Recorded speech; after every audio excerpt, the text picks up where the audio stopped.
Hello प्यारे विद्यार्थियों, स्वागत है एक बार फिर से हमारे यूट्यूब चैनल बायोबीजेड में। हमारा ये चैनल यूपी बोर्ड के छात्र छात्राओं की बोर्ड परीक्षा की तैयारी से संबंधित है। इस चैनल के माध्यम से हम यूपी बोर्ड के छात्र छात्राओं की विषय जीव विज्ञान की तैयारी कराते हैं और इसी क्रम में हमने कई सारे वीडियो बनाए हैं और इससे पहले की वीडियो में हम अलैंगिक जनन की विधियों के बारे में अध्ययन कर चुके हैं। अलैंगिक विधियाँ जनन की जो थी हम इससे पहले जो पढ़ चुके हैं वो थी जैसे दो विभाजन, बहुविभाजन, मुकुलन, खंडीकरण, कायिक जनन और जेम्यूल्स का बनना। और आज का हमारा जो टॉपिक होगा वो होगा बीजाणुओं द्वारा अलैंगिक जनन। तो बीजाणुओं द्वारा अलैंगिक जनन पढ़ने से पहले हम ये जान लेते हैं कि बीजाणु क्या होते हैं।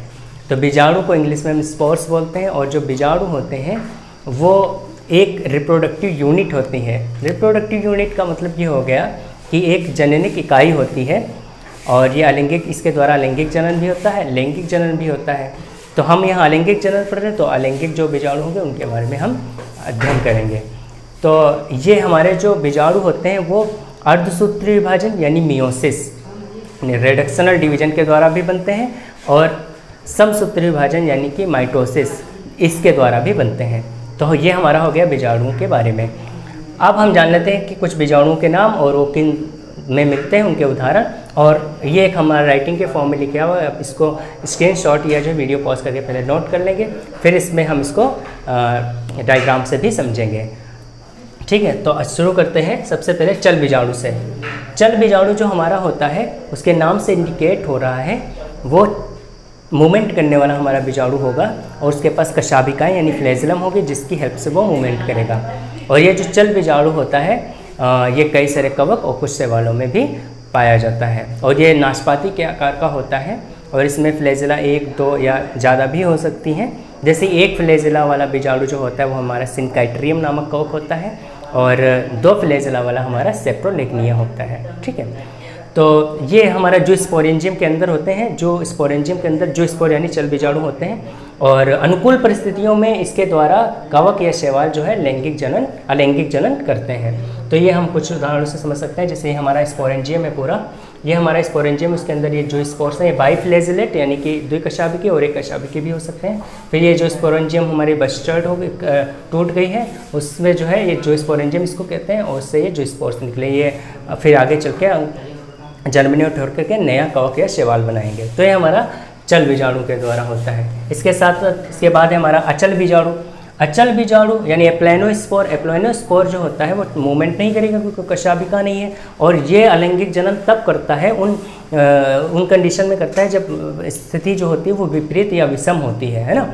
ड्रास्टिक कंडीशन में इसको जो है बचाने के लिए उन शैवालों कवकों को बचाने के लिए करता है जिनमें ये पाया जाता है। तो एप्लानोस्पोर या जो है अचल बीजाणु हमारे शैवाल, कवक और कवकों में राइजोपस और म्यूकर। राइजोपस और म्यूकर बारे में आप जानते होंगे, ये ब्रेड पर पाए जाते हैं। ठीक है, तो हम देख लेते हैं ये जिन कवकों और शैवालों में पाया जाता है उसमें पहले कायिक कोशिका होती है और वो कायिक कोशिका डिफ्रेंशिएट होकर के विभेदीकरण के द्वारा एक स्पोर्स में बदल जाती है और ये विपरीत प्रतिकूल परिस्थितियों में ही बनता है इसको बचाने के लिए। इसकी सेल वॉल आपको याद रखनी है, कोशिका भित्ति पतली होती है क्योंकि इसके बाद भी हमें दो अचल बीजाणु और पढ़ना है जैसे कि हिप्नोस्पोर और निश्चेष्ट बीजाणु यानी कि काइनिड्स। वो भी अचल बीजाणु होंगे और उनकी कोशिका भित्ति इससे मोटी होगी, ये ध्यान रखना है हमें। तो इसकी कोशिका भित्ति क्या होती है? पतली होती है और इसकी कोशिका भित्ति जो होगी वो जो जिस कोशिका से ये बना हुआ है उससे जो है अलग होगी, डिफरेंट होगी, ये हमें ध्यान रखना है। और इस हिप्नोस्पोर जो हम पढ़ेंगे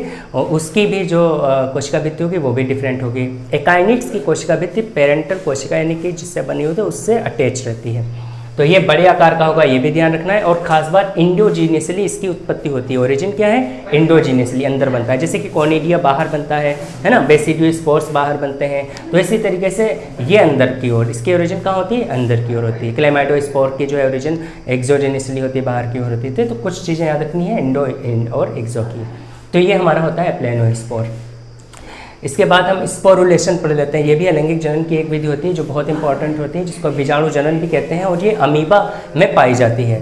क्या होता है कि जब प्रतिकूल परिस्थिति होती है, ठीक है, तो उस कंडीशन में मैच्योर अमीबा जो होता है वो प्रतिकूल परिस्थिति में अपना जो उसका केंद्रक होता है और उसके केंद्र की झिल्ली होती है न्यूक्लियर मेम्ब्रेन, उसको ब्रेक डाउन कर लेता है और और उनको क्रोमेटिन ब्लॉक कहते हैं। और वो क्रोमेटिन ब्लॉक पे जो उसके चारों तरफ जो है एक सिस्ट टाइप सिस्ट बन जाता है और वो 3 लेयर्ड स्ट्रक्चर होता है, मतलब कि 3 स्तरीय आवरण आ जाता है, कठोर आवरण हो जाता है, जो उसको उस ड्रास्टिक कंडीशन या विषम परिस्थिति से बचाता है। और उस वही फिर आगे चल के क्रोमेटिन ब्लॉक्स जो है बाहर आते हैं और फिर अनुकूल परिस्थितियाँ आने पर वो धीरे धीरे छोटे छोटी अमीबी में बदलते हैं और फिर उस अमीबी से मैच्योर अमीबा बन जाता है। तो ये स्पोरुलेशन या जो है बीजाणु जनन हमें अमीबा में देखने को मिलता है। ये भी अलैंगिक जनन के एक प्रकार होता है।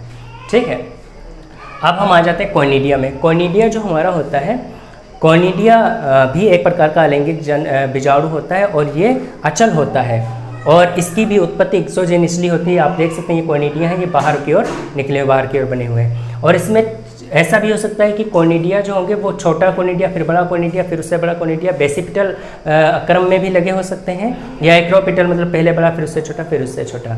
तो एक्रोपिटल और बेसिपिटल दोनों क्रम में यहाँ पर लगे किस पर होंगे, मैचुली के ऊपर। ये बोतल जैसी संरचना जो हमारी होती है उसको क्या कहते हैं, मैचुली। और ये किनारे भी लगे हो सकते हैं, साइडों में, और टिप पर भी लगे हो सकते हैं। ठीक है, तो अचल होते हैं, उत्पत्ति एक्सोजेनियसली होती है और प्रकीर्णन में सहायता करते हैं। ये प्रकीर्णन में सहायता करने का मतलब ये हुआ, ये इसको जो है इसका 50% फैलाते भी हैं, इसको डिस्पर्सल में भी हेल्प करते हैं। इसके उदाहरण कौन है, पेनिसिलियम और एस्परजिलस। कोनिडिया के उदाहरण कौन है, एस्परजिलस और पेनिसिलियम। इसको हम कैसे याद कर सकते हैं, एक उदाहरण से, एक ट्रिक से। पेनिसिल को कौन एस पर लिखता है, पेंसिल को कौन एस पर लिखता है का मतलब हो गया पेनिसिलियम को कौन से याद हो जाएगा, कोनिडिया, और एस पर लिखता है, एस पर लिखने से एस्परजिलस। इसके बारे में हम पढ़े जाते हैं। पेनिसिलियम जो होता है, पेनिसिलियम से हमें एंटीबायोटिक्स मिलती हैं, दवाएं, प्रतिजैविक दवाएं बनाई, जैसे ही सबसे पहले प्रतिजैविक दवाइयाँ अलेक्जेंडर फ्लेमिंग ने बनाई थी, आपको पता होगा, विश्व युद्ध के दौरान। और ये एस्परजिलस जो होता है इससे सिट्रिक एसिड मिलता है और इससे कई डिजीजेज भी होती हैं, तो ये हमको याद रखना है। ठीक है, ये मैचुली, ये कैमनोडियो 4 कहलाता है। इस तरीके से अलैंगिक जनन की विधि हो गई किसी कोनिडिया के द्वारा। और क्या होता है, और इसमें जैसे कि हमारा ये हो गया जो स्पोरेंजियम हो गया, तो इसके अलावा हमारा बचा है हिप्नोस्पोर के द्वारा, क्लेमाइडोस्पोर के द्वारा और निश्चेस्ट बीजाणु यानी कि काइनेट्स के द्वारा। ठीक है, और ओइडियम, ओइडियम जो होता है हमारा, अब यहाँ पास आ जाते हैं फिर से क्लेमाइडोस्पोर। तो क्लेमाइडोस्पोर किस में होता है, एस्कोमाइसिटीज और बेसिडियोमाइसिटीज में।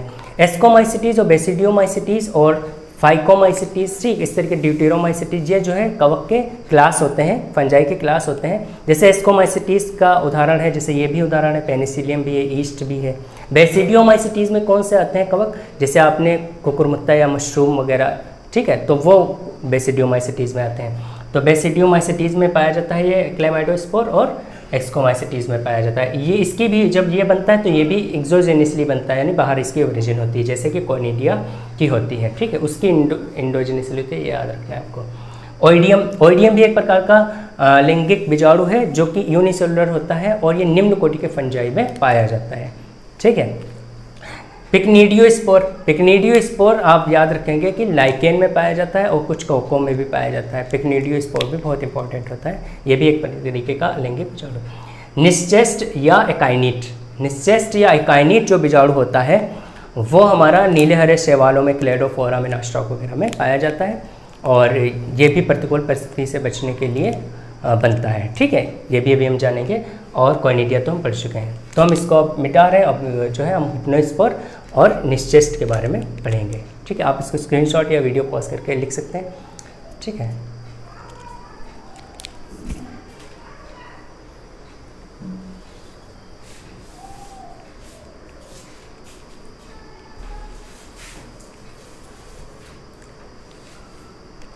आशा करते हैं विद्यार्थियों आपने ये नोट कर लिया होगा।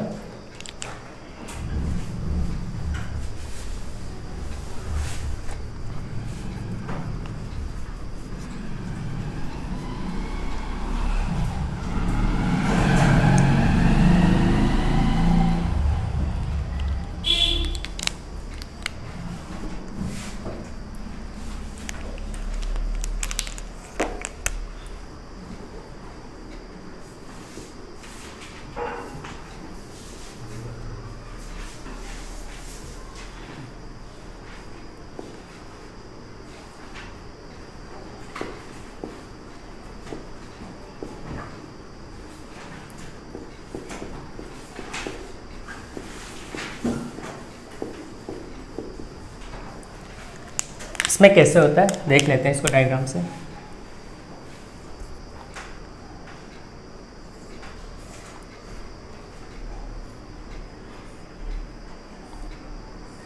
ये एक फिलामेंट है या सूत्र है, ठीक है, नीले हरे शैवाल का, और इसमें ये कोशिकाएं होती हैं और कोशिकाओं जैसी संरचना है ये, और इसमें जो है कहीं कहीं डिफरेंट प्रकार की कुछ यूनिट होती हैं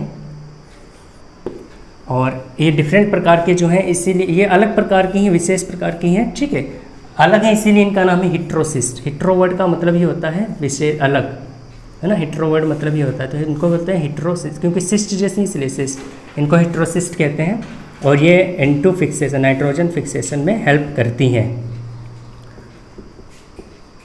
ठीक है, ये नाइट्रोजन फिक्सेशन में हेल्प करती हैं। इसके अलावा और भी इसमें कुछ स्पेशल सेल्स होती हैं जो इस तरीके से हो जाती हैं।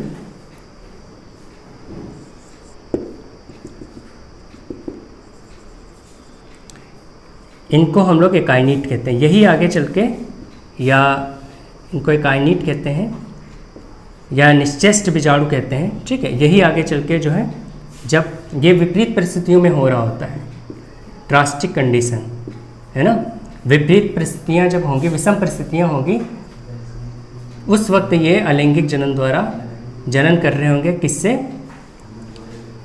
निश्चेष्ट बीजाणु या एकाइनीट के द्वारा। और अंकुरित जब अनुकूल परिस्थितियाँ आएंगी तब ये फिर से अनुकूल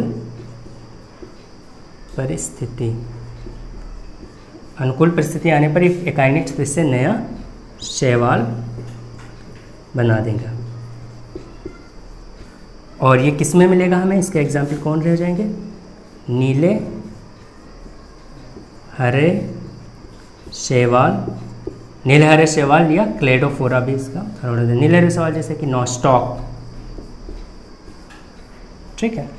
तो ये हमारा किसके द्वारा होगा, निश्चेष्ट बीजाणु या एकाइनीट के द्वारा अलैंगिक जनन, विषम परिस्थितियों या विपरीत परिस्थितियों में एकाइनीट के द्वारा। तो ये इस प्रकार से होता है, इसको हम नोट कर लीजिए।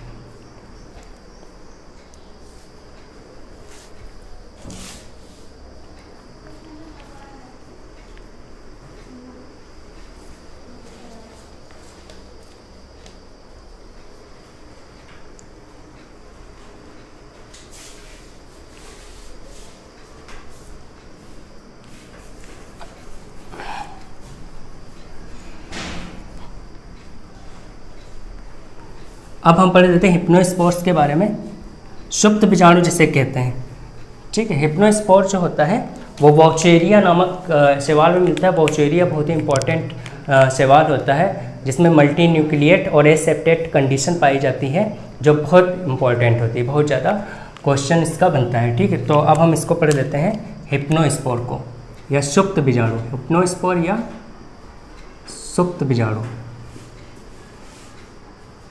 हिप्नोज मतलब कि ये बिल्कुल सुप्त होता है, ठीक है, सुप्त बीजाणु।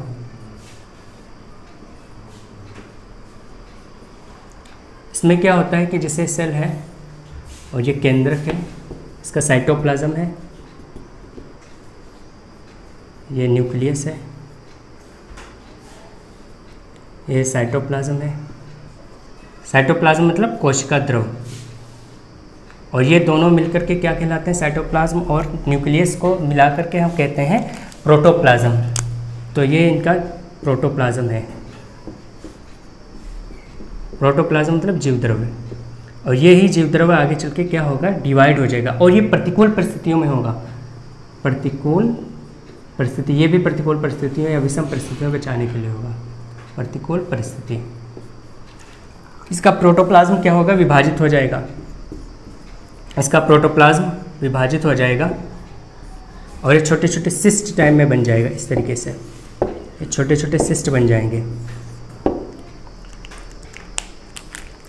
इसका प्रोटोप्लाज्म डिवाइड होकर छोटे छोटे सिस्ट बना लेगा, और यही सिस्ट आगे चल के अनुकूल परिस्थितियाँ आने पर अंकुरित होकर के नया शैवाल बना लेगा, फिर से नया शैवाल बना लेगा,